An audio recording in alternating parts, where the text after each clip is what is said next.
ಮೈತ್ರಿಕೂಟಕ್ಕೆ ಒಕ್ಕೂಟದ ವ್ಯವಸ್ಥೆಯಲ್ಲಿ ಮಹಿಳೆಯರಿಗೆ ಪ್ರಾತಿನಿಧ್ಯ ನೀಡದ ಕಾಂಗ್ರೆಸ್ ಪಕ್ಷಕ್ಕೆ ಒಕ್ಕೂಟದ ವ್ಯವಸ್ಥೆಯಲ್ಲಿ ಮಹಿಳಾ ಸಬಲೀಕರಣಕ್ಕೆ ಹಿನ್ನಡೆ ಮಾಡಿರ್ತಕ್ಕಂಥ ಕಾಂಗ್ರೆಸ್ ಪಕ್ಷಕ್ಕೆ ಮೈತ್ರಿ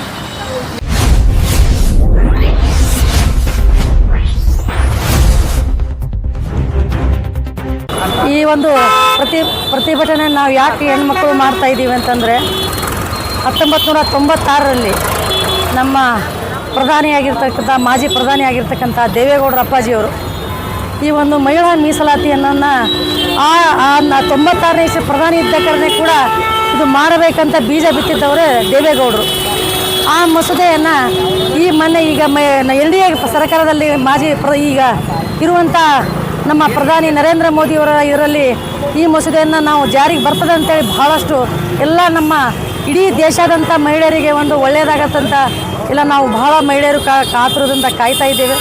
ಆದರೆ ಇದನ್ನು ಈ ಕಾಂಗ್ರೆಸ್ ಸರ್ಕಾರ ಇದು ಹುನ್ನಾರವನ್ನು ಮಾಡಿ ಈ ಮಹಿಳೆಯರನ್ನು ಏನು ಮೋಸ ಮಾಡ್ತಾ ಇದ್ದಾರೆ, ಇದಕ್ಕೆ ನಮ್ಮ ಎಲ್ಲ ಮಹಿಳೆಯರ ಪರವಾಗಿ ನಾವು ಧಿಕ್ಕಾರವನ್ನು ಸೂಚಿಸುವಂಥ ಇದು ಮೋಸ ಮಾಡ್ತಾ ಇದ್ದಾರೆ. ಇವಾಗ ಈ ಎಲ್ಲ ಕೂಡ ನಾವು ಕಾಣುವಂಥದ್ದು ಇದು 96ನೇ ಇಸ್ವಿಯಿಂದ ಈವರೆಗೂ ಕೂಡ ಆ ಮಸೂದೆ ಕಾಯ್ದೆಯನ್ನು ಜಾರಿಗೆ ಬರಬೇಕಾಗಿತ್ತು.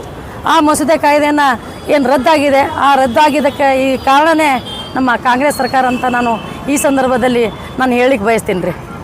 ಯಾಕೆ ಅದು ಬಿಲ್ ಸ್ಯಾಂಕ್ಷನ್ ಆಗಿಲ್ಲ? ರಾಜ್ಯದ ಈಗ ದೇಶದಲ್ಲಿ ಇದೇ ನಡೀತಕ್ಕಂಥ ಹುನ್ನಾರವಂತ ನಾವು ಹೇಳ್ಬೋದು. ಯಾಕಂತಂದರೆ ಈಗ ಕಾಂಗ್ರೆಸ್ ಜೊತೆ ಅವರು ಮೈತ್ರಿಯಲ್ಲಿರುವಂಥ ಅವರು ಕೂಡ ಕಾಂಗ್ರೆಸ್ ಒಗ್ಗೂಡಿಸಿ ಏನು BJP ಸರ್ಕಾರದ ಒಂದು ಏನು ಕಾಯ್ದೆ ಆಗಬೇಕಾಗಿತ್ತು ಅದನ್ನು ಯಾಕೇನು ಹುನ್ನಾರವನ್ನು ಮಾಡಿ ಈ ಮಹಿಳಾ ಮೀಸಲಾತಿಯನ್ನು ರದ್ದುಗೊಳಿಸಿದ ಮೋಸವನ್ನು ಮಾಡಿದಾರಂತ ನಾವು ಬಹಳಷ್ಟು ಸ್ಪಷ್ಟವಾಗಿ ಹೇಳ್ತೀವಿ ರೀ. ಇದು ಮಹಿಳೆಯರ ಪರವಾಗಿ ಖಂಡನೀಯ ಕೂಡ. ಏನದಲ್ಲ ಅದ್ರೊಳಗೇನು ಮಾಡ್ಬೋದಲ್ಲ BJP ಗೌರ್ಮೆಂಟ್ ಮಹಿಳೆಯರು ಕೊಡಬೇಕಂತೇಳಿ. ಹೌದು, ಇಲ್ಲ ಬರ್ತದ ಅಲ್ಲ ಕಾಯ್ದೆಗೆ ಬರುತ್ತದ್ರಿ. ಮೊನ್ನೆನೇ ಆಗಬೇಕಾಗಿತ್ತಲ್ರಿ, ಅದನ್ನು ಕೂಡ ಈಗ ಸ್ಟಾಪ್ ಇಟ್ಟಿದ್ದಾರೆ. ಮುಂದಿನ ದಿನಮಾನಗಳಲ್ಲಿ ಅದನ್ನು ನೋಡ್ಬೇಕ್ರಿ ಯಾವ ರೀತಿಯಾಗಿ ಅದನ್ನು ಮುನ್ಸೂಚನೆ ತರುತ್ತಾರೆ ನಮ್ಮ NDA ಸರ್ಕಾರ ಅನ್ನೋದು ನಾವು ನೋಡಬೇಕಾಗ್ತದೆ ರೀ. ಇವತ್ತು ಈ ಮಹಿಳಾ ಮೀಸಲಾತಿ ವುಮನ್ಸ್ ರಿಸರ್ವೇಷನ್ ಏನು ಬಿಲ್ ರದ್ದಾಗಿದೆ ಮೊನ್ನೆ ಸೆಷನಲ್ಲಿ, ಅದ್ರ ಬಗ್ಗೆ ರದ್ದಾಗಿದ್ದ ಕುರಿತವಾಗಿ ನಾವು ಎಲ್ಲರೂ ಈ ಮಹಿಳೆಯರು ಹಾಗೂ JDS ಪಕ್ಷದಿಂದ ಸನ್ಮಾನ್ಯ ಶ್ರೀ ದೇವೇಗೌಡರು, ಕುಮಾರಸ್ವಾಮಿಯವರು ಮತ್ತು ನಿಖಿಲ್ ಕುಮಾರಸ್ವಾಮಿಯವರ ನೇತೃತ್ವದಲ್ಲಿ ಆದೇಶದ ಮೇರೆಗೆ ನಾವು ಇವತ್ತು ಈ ಪ್ರೊಸೆಷನನ್ನು ಮಾಡ್ತಾ ಇದ್ದೀವಿ. ಈ ಪ್ರೊಟೆಸ್ಟ್ ಮಾಡಲಿಕ್ಕೆ ಏನು ನೀವು ಕೇಳಿದ್ರಲ್ಲ ಆಗಾಳೆ ಏನು ಇದರದ್ದು ಕ್ಯಾನ್ಸಲ್ ಆಗಿದ್ದಕ್ಕೆ ರೀಸನ್ ಏನದ ಅಂತ ಹೇಳಿಬಿಟ್ಟು ಆ ಡಿಲಿಮಿಟೈಸೇಷನ್ ಬಗ್ಗೆ ಇವ್ರೇನು ಕ್ಯಾನ್ಸಲ್ ಮಾಡಿದ್ದಾರೆ.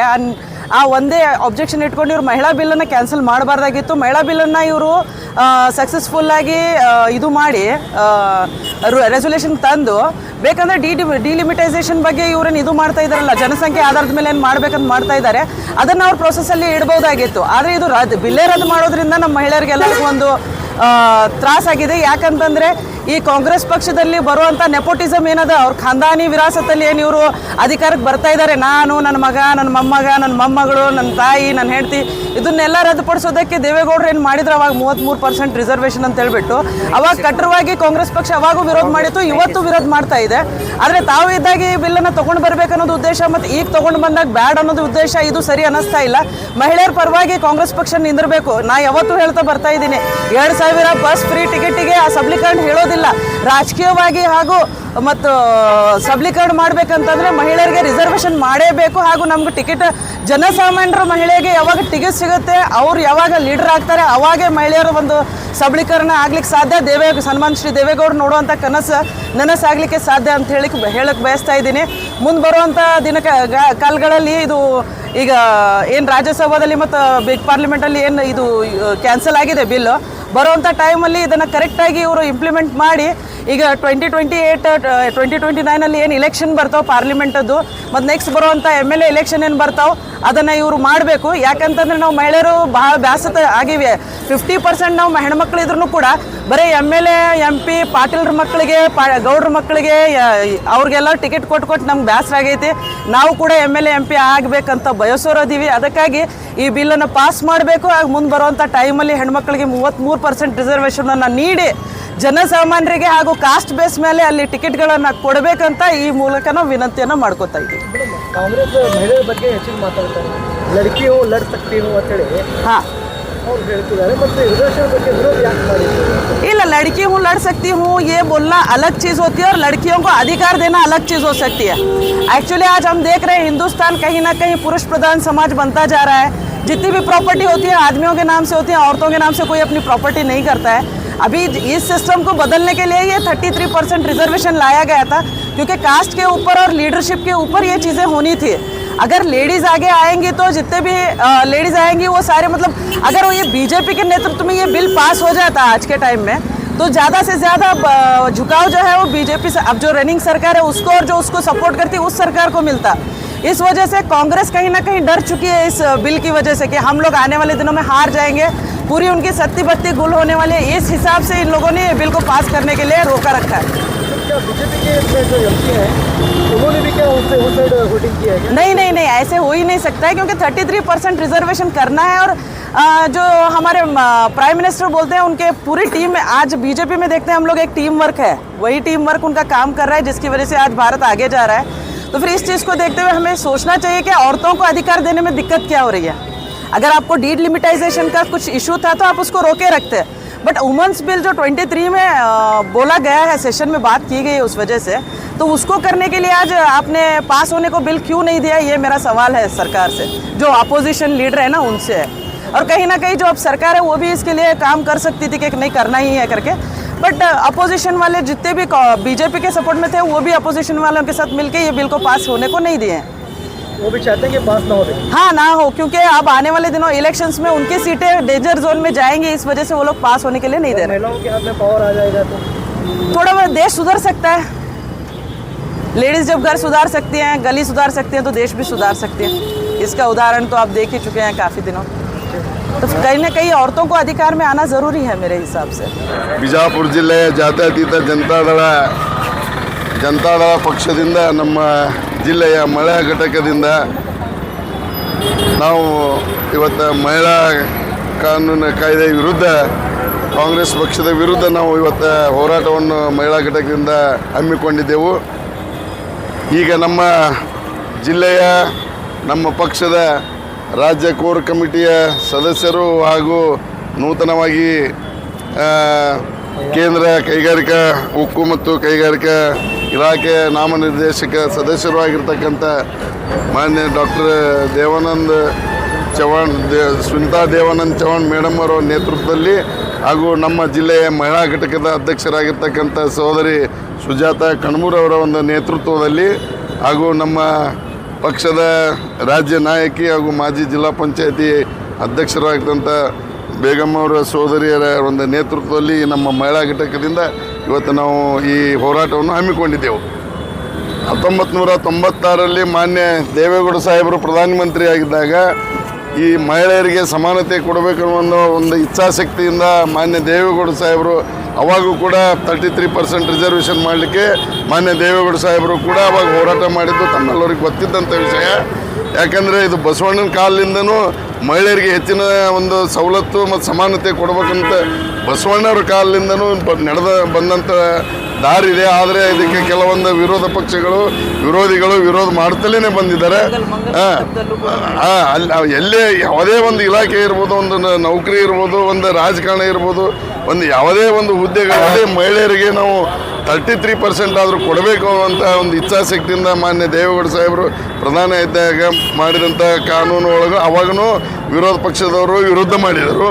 ಈಗೂ ಕೂಡ ಈ ರಾಜ್ಯ ದೇಶ ಕಂಡಂಥ ಮಹಾನ್ ನಾಯಕರ ಮೋದಿಜಿಯವರ ಒಂದು ನೇತೃತ್ವದಲ್ಲಿ ದೇವೇಗೌಡರ ಒಂದು ಅಪೇಕ್ಷೆ ಮೇರೆಗೆ ಇವತ್ತು ಎಲ್ಲ ಸಮಿತಿಯಲ್ಲಿ ನೀವು ಇವತ್ತು ಪಾರ್ಲಿಮೆಂಟ್ನಲ್ಲಿ ಕಾನೂನು ಜಾರಿಗೆ ತರುವುದರಲ್ಲಿ ವಿರೋಧ ಮಾಡಿದಂಥ ಕಾಂಗ್ರೆಸ್ ಪಕ್ಷ ಹಾಗೂ ಮೈತ್ರಿಕೂಟಕ್ಕೆ ನಾವು ಇವತ್ತು ಧಿಕ್ಕರಿಸ್ತೀವಿ.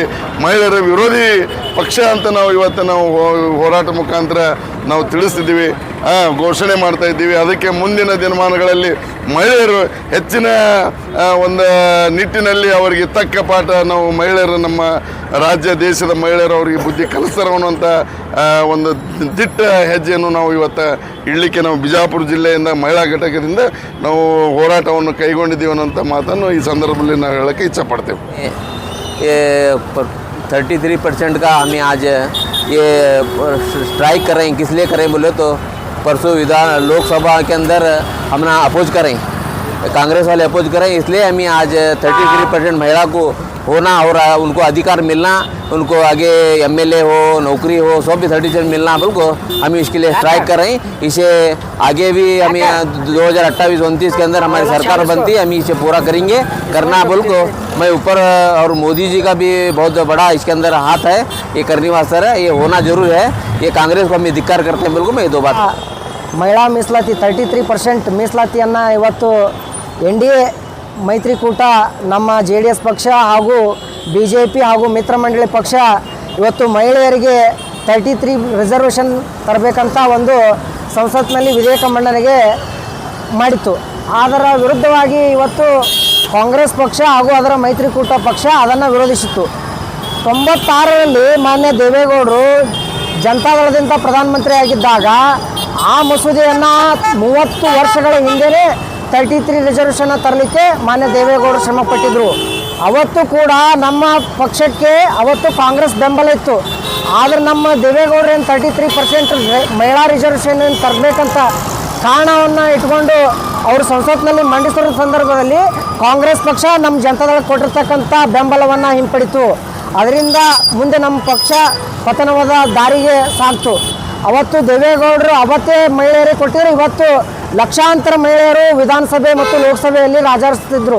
12ನೇ ಶತಮಾನದಲ್ಲಿ ವಿಶ್ವಗುರು ಬಸವಣ್ಣನವರು ಅಂದೇ ಹೆಣ್ಣು ಮತ್ತು ಗಂಡಿಗೆ ಸಮಾನ ವ್ಯವಸ್ಥೆಯನ್ನು ಕಲ್ಪಿಸಿದರು. ಇಡೀ ಜಗತ್ತಿನ ಪ್ರಥಮ ಪಾರ್ಲಿಮೆಂಟ್ ಸಂಸ್ಥಾಪಕ ಯಾರಾದರೂ ಇದ್ದರೆ ಅದು ವಿಶ್ವಗುರು ಬಸವಣ್ಣನವರು. ಅವರ ಸ್ಥಳದಲ್ಲಿ ಇವತ್ತು ನಾವು ನಿಂತು ಹೇಳ್ತಾ ಇದ್ದೇವೆ, ಇದು ಕಾಂಗ್ರೆಸ್ ಪಕ್ಷ ಮಹಿಳೆಯರ ವಿರೋಧಿ ಪಕ್ಷ ಹಾಗೂ ಕಾಂಗ್ರೆಸ್ನ ಮಿತ್ರ ಪಕ್ಷ ಆಗಿರ್ತಕ್ಕಂಥ TMK ಹಾಗೂ ಕರುಣಾನಿಧಿಯವರ DM ಏನಿದೆ ಆ ಪಕ್ಷ, ಪಶ್ಚಿಮ ಬಂಗಾಳದ ಮಮತಾ ಬ್ಯಾನರ್ಜಿ ಹಾಗೂ ಕರುಣಾನಿಧಿಯ ಸುಪುತ್ರ TN ಸ್ಟಾಲಿನ್ ಇವತ್ತು ಮಹಿಳಾ ವಿರೋಧಿಯ ಕಾಂಗ್ರೆಸ್ನ ಕೈಗೊಂಬೆಯಾಗಿ ನಡ್ತಾ ಇದ್ದಾರೆ. ಇವತ್ತು ಮಾನ್ಯ ದೇವೇಗೌಡರು ಮುಖ್ಯಮಂತ್ರಿ ಆಗಿದ್ದ ಸಂದರ್ಭದಲ್ಲಿ 94ರಲ್ಲಿ ಗ್ರಾಮ ಪಂಚಾಯಿತಿಗಳಲ್ಲಿ ಮಹಿಳೆಯರಿಗೆ ಪ್ರಾತಿನಿಧ್ಯ ಇದ್ದಿದ್ದಿಲ್ಲ. 50% ನಮ್ಮ ಕರ್ನಾಟಕದಲ್ಲಿ ಮಹಿಳೆಯರಿಗೆ ಗ್ರಾಮ ಪಂಚಾಯತ್, ತಾಲೂಕ್ ಪಂಚಾಯತ್ ಹಾಗೂ ಜಿಲ್ಲಾ ಪಂಚಾಯಿತಿಯಲ್ಲಿ ರಿಸರ್ವೇಷನ್ ಕೊಟ್ಟಂಥವರು ದೇವೇಗೌಡರು. ಅದನ್ನು ಮುಂದಿನ ದಿನಮಾನಗಳಲ್ಲಿ ಅದೇ ಯೋಜನೆ ಇಟ್ಕೊಂಡು ಅವರು 33% ಮಾಡಬೇಕಂತ ಹೋದರು. ಅದನ್ನು ಅವಾಗ ವಿರೋಧ ವ್ಯಕ್ತಪಡಿಸಿರ್ತಕ್ಕಂಥ ಕಾಂಗ್ರೆಸ್ಸು ಇವತ್ತು ಮಾನ್ಯ ಈ ಜಗತ್ತು ಕಂಡಿರ್ತಕ್ಕಂಥ ಮಹಾನ್ ವಿಶ್ವನಾಯಕ ನರೇಂದ್ರ ಮೋದಿಯವರ ನೇತೃತ್ವದಲ್ಲಿ ಒಂದು ಬಹುಮತ ಇರೋ ಕಾರಣ ಒಂದು ಗೆಲುವು ಹಾಕದಂತ ನಾವೇನು ವ್ಯಕ್ತಪಡಿಸಿದ್ದೇವೆ, ಆ ಗೆಲುವನ್ನು ಇವತ್ತು ಕಾಂಗ್ರೆಸ್ ತಂತ್ರಗಾರಿಕೆಯಿಂದ ಅದನ್ನು ಹುಸಿಗೊಳಿಸಿದೆ. ಇವತ್ತಿನ ದಿವಸ ಮುಂದಿನ 29ರ ಚುನಾವಣೆಯಲ್ಲಿ ಮಹಿಳಾ ಮತದಾರರು ಯಾವುದೇ ಕಾರಣಕ್ಕೂ ಕಾಂಗ್ರೆಸ್ ಪಕ್ಷವನ್ನು ಪರ ನಿಲ್ಲೋದಿಲ್ಲ. JDS ನಮ್ಮ ಮೈತ್ರಿ ಆಗಿರ್ತಕ್ಕಂಥ BJP ಪಕ್ಷ 400 ಸೀಟುಗಳೊಂದಿಗೆ ಇಡೀ ದೇಶದಲ್ಲಿ ಮತ್ತೊಮ್ಮೆ 400 ಸೀಟುಗಳನ್ನು NDA ಮೈತ್ರಿಕೂಟ ಗೆಲ್ಲುವ ಮುಖಾಂತರ ವಿಶ್ವ ದಾಖಲೆಯನ್ನು ಮಾಡುವ ಮೂಲಕ ಮುಂದಿನ 29ರ ನಂತರ ನಾವು NDA ಮೈತ್ರಿಕೂಟ ಮಹಿಳೆಯರಿಗೆ ಪ್ರಾತಿನಿಧ್ಯ ಕೊಡ್ತೇವೆ ಅನ್ನೋ ಒಂದು ಭರವಸೆ ಇವತ್ತು ದೇಶದ ಜನರಿಗಿದೆ. ಅದು ನಮ್ಮ ಮೈತ್ರಿಕೂಟದ ನಾಯಕರಾಗಿರ್ತಕ್ಕಂಥ ಪೂಜ್ಯ ದೇವೇಗೌಡ ಅಪ್ಪಾಜಿ ಅವರಿಗೂ ಇದೆ, ನಮ್ಮ ನಾಯಕರಾಗಿರ್ತಕ್ಕಂಥ ಬೃಹತ್ ಕೇಂದ್ರ ಕೈಗಾರಿಕಾ ಸಚಿವರಾಗಿರ್ತಕ್ಕಂಥ ಕುಮಾರಣ್ಣನವರಿಗೆ ಇದೆ, ನಮ್ಮ ಜಗತ್ತಿನ ವಿಶ್ವ ನಾಯಕರಾಗಿರ್ತಕ್ಕಂಥ ಶ್ರೀ ನರೇಂದ್ರ ಮೋದಿ ಅವರಿಗಿದೆ. ನಾವು 29ರಲ್ಲಿ ಈ ಕಾಂಗ್ರೆಸ್ ಮಹಿಳೆಯರಿಗೆ ಮಾಡಿರ್ತಕ್ಕಂಥ ಅನ್ಯಾಯದ ವಿರುದ್ಧ ನಾವು ಜನಜಾಗೃತಿಯನ್ನು ಮಾಡ್ತೇವೆ. NDA ಮೈತ್ರಿಕೂಟ ಜನಜಾಗೃತಿ ಮಾಡುವ ಮೂಲಕ ಕಾಂಗ್ರೆಸ್ಸಿಗೆ ಯಾವುದೇ ಮಹಿಳೆಯರ ಮತ ಹೋಗಲಾರದೆ ಅದು NDA ಮೈತ್ರಿಕೂಟಕ್ಕೆ ಬರುವಂಥ ಕೆಲಸಗಳನ್ನು ಮಾಡಿ ನಾವು 400ಕ್ಕಿಂತ ಅಧಿಕ ಸೀಟನ್ನು ಪಡೆದಾಗ ನಾವು 360 ಏನು 1/3 ಮೆಜಾರಿಟಿ ಬೇಕು ಸಂಸತ್ತಿನಲ್ಲಿ 360 ಸೀಟುಗಳಿಂದ ನಾವು ಮಹಿಳಾ ಮೀಸಲಾತಿಯನ್ನು ಮಂಡಿಸ್ತೇವೆ ಅನ್ನೋ ಮಾತನ್ನು ಇವತ್ತು ವಿಶ್ವಗುರು ಬಸವಣ್ಣನವರ ಸ್ಥಳದಲ್ಲಿ ನಿಂತು ನಾನು ನಿಮ್ಮ ಮೂಲಕ ಹೇಳಲು ಇಚ್ಛೆಪಡ್ತೇನೆ.